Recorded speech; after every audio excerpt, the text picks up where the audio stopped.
Kalau ambil nanti masih enggak sekalian sebentar terus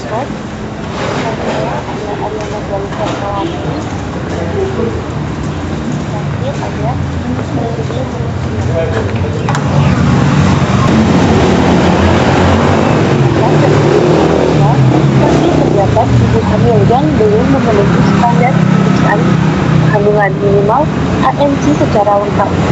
Selain itu, laporan dari World Health Organization menunjukkan bahwa rendahnya pemantauan kehamilan terkait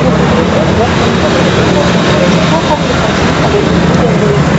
Di sisi lain, kesehatan yang masih rendah menyebabkan banyak ibu yang belum memahami standar minimal dan terpengaruh oleh mitos. Hal tersebut dipengaruhi oleh keterbatasan akses layanan kesehatan, baik dari segi biaya, jarak, maupun waktu. Kemudian jadi hambatan utama menunjukkan adanya kesenjangan antara kebutuhan dan kehamilan yang berkelanjutan dengan layanan yang tersedia. Selanjutnya akan dijelaskan oleh Pansara. Selanjutnya, dampak masalah. Permasalahan dalam perawatan kehamilan berdampak signifikan kesehatan ibu dan bayi di Indonesia. Berdasarkan data Survei Kesehatan Indonesia oleh Kementerian Kesehatan Republik Indonesia, prevalence anemia pada ibu hamil mencapai 27,7%, yang masih termasuk kategori masalah kesehatan masyarakat.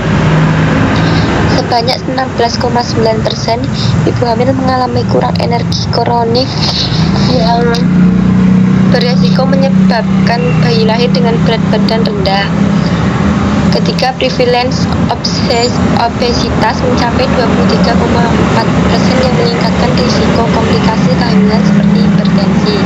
Keempat, selain itu, risiko kek pada ibu hamil remaja dapat meningkatkan hingga 31%, yang menunjukkan tingginya kerentanan pada kelompok.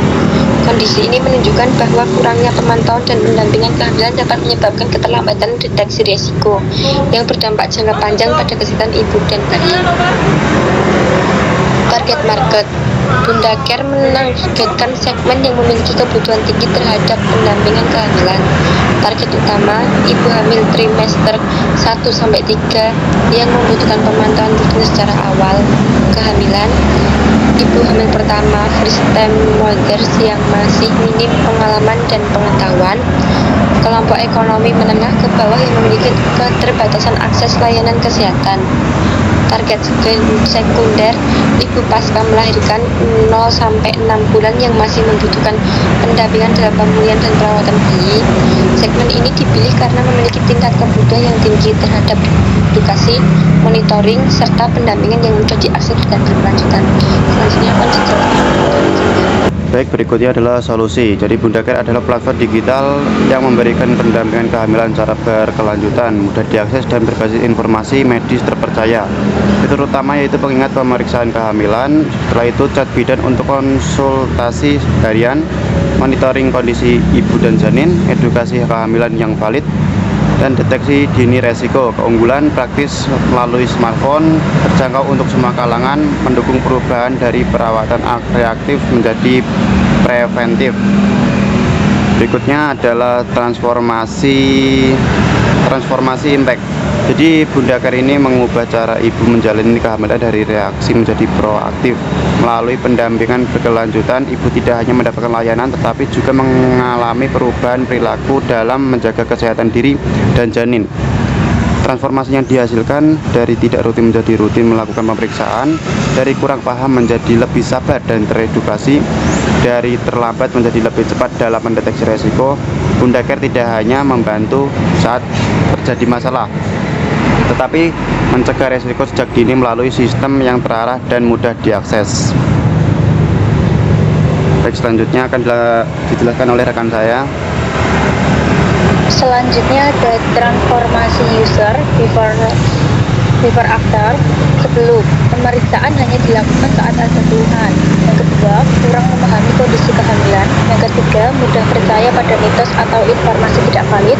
Yang keempat, ada resiko sering terlambat terdeteksi. Sesudah yang pertama, ada pemeriksaan dilakukan secara rutin dan terjadwal. Yang kedua, lebih memahami kondisi diri dan perkembangan janin. Yang ketiga, mendapatkan informasi yang terpercaya. Yang terakhir, ada mampu mendeteksi resiko lebih awal. Selanjutnya ada revenue model. Bunda Care menggunakan model bisnis premium untuk menjangkau lebih banyak pengguna sekaligus menjaga keberlanjutan layanan. Sumber pendapatan yang pertama ada layanan gratis mengingat ANC dan tracking kehamilan dasar. Yang kedua ada layanan berbayar, set bidan tanpa batas dan fitur monitoring lanjutan. Selanjutnya ada kerjasama. Yang pertama, klinik dan bidan sebagai penyedia layanan kesehatan. Yang kedua, brand ibu dan bayi sebagai mitra produk.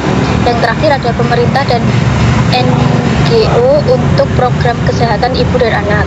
Melalui kombinasi model premium dan kolaborasi strategis, Bunda Care dapat memperluas jangkauan layanan sekaligus meningkatkan dampak sosial. Selanjutnya akan dijelaskan oleh rekan saya. Selanjutnya yaitu cost struktur.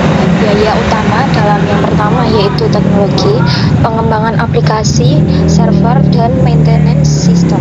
Yang kedua yaitu tenaga profesional, honor bidan, tenaga kesehatan, dan tim operasional. Yang ketiga yaitu konten edukasi, pembuatan materi kesehatan yang akurat dan terpercaya.